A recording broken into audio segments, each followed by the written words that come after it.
Faith through cancer, Sarah had always believed that God was in control. She lived a simple but beautiful life with her husband, David, and their young daughter, Emma. Every morning began with prayer, laughter, and gratitude. Their home was filled with love, and Sarah often thanked God for the blessings he had given her. Life seemed perfect. But one morning, Sarah woke up feeling unusually tired. She thought it was nothing serious. Days turned into weeks, and the exhaustion only grew worse. Simple tasks became difficult. Even climbing the stairs left her breathless. David noticed the change. "Sarah, maybe you should see a doctor," he said gently. "It's probably just stress," Sarah replied. Still deep inside, she felt something wasn't right. After several medical appointments and tests, the day finally came when they would receive the results. Sarah and David sat together in a small hospital office, holding hands tightly. The doctor looked at them with compassion. "Sarah, the tests show that you have cancer." The room suddenly felt silent. Sarah stared at the doctor, unable to speak. David squeezed her hand as tears filled her eyes.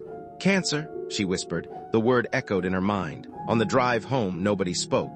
Fear hung heavily over the family. When they arrived home, Emma ran toward her mother with a smile. "Mommy, are you okay?" Sarah forced a smile and hugged her tightly. That night, after everyone had gone to bed, Sarah sat alone in the darkness. For the first time in years, she felt overwhelmed by fear. "Lord," she prayed through tears, "I don't understand why this is happening. I'm scared. Please help me." The tears continued to fall. Yet as she prayed, a strange peace slowly settled over her heart. The next morning, she opened her Bible and read the words, "Fear not, for I am with you." She read the verse again and again. Those words became her lifeline. Soon treatment began. The hospital became a familiar place. Chemotherapy sessions stretched for hours. Some days Sarah felt hopeful. Other days she felt completely defeated. The treatments drained her strength. There were mornings when she could barely get out of bed. One evening, after a particularly difficult treatment, Sarah broke down. "I don't know if I can keep doing this," she cried. David wrapped his arms around her. "We're going to get through this together," he said. "God is still with us." Sarah wanted to believe him, but the battle was becoming harder every day. Weeks later, she stood in front of a mirror and noticed large portions of her hair falling out. Her heart sank. Slowly, she removed the remaining strands and stared at her reflection. She barely recognized herself. The woman in the mirror looked weak and tired. At that moment, Emma quietly walked into the room. For a few seconds, she simply looked at her mother. Sarah expected fear. Instead, Emma smiled. "You're still beautiful, Mommy." The words hit Sarah's heart. She knelt down and hugged her daughter tightly. Tears streamed down her face. For the first time in many weeks, they were tears of hope.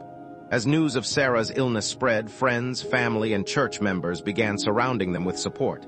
People visited their home. They brought meals. They prayed. They encouraged. Everywhere Sarah looked, she saw reminders that she was not fighting alone. One Sunday, the pastor placed a hand on her shoulder and said, "God is not finished with your story." Sarah held onto those words. The months that followed were filled with challenges.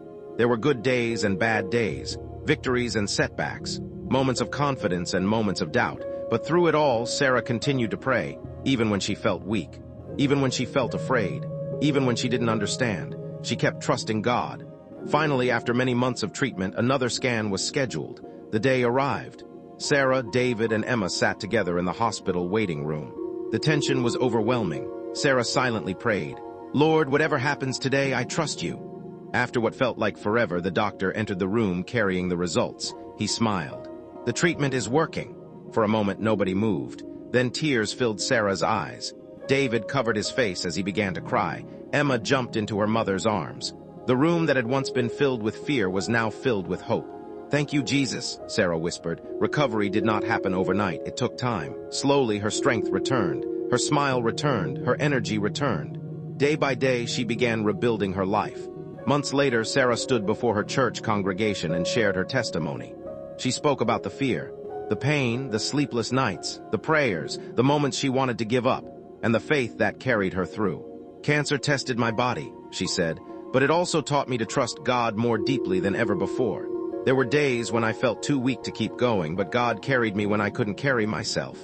The room was silent. Many people were wiping tears from their eyes. Sarah smiled. She looked at David. She looked at Emma. Then she looked toward heaven. God had never promised that life would be free from storms, but he had promised that he would never leave his children alone in them. As the years passed, Sarah's story became a source of hope for many others facing difficult battles. Whenever someone asked how she survived cancer, she always gave the same answer. It wasn't my strength, it was God's faithfulness. And every time she said those words, she remembered the darkest nights, the hardest prayers, and the countless moments when God had carried her through. Because faith did not remove the battle.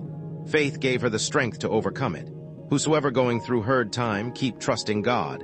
The God that did for Sarah will do it for you. Let's keep faith alive. If this message touched your heart, I want you to type on the comment section, "Lord, I won't give up." God bless you. Subscribe,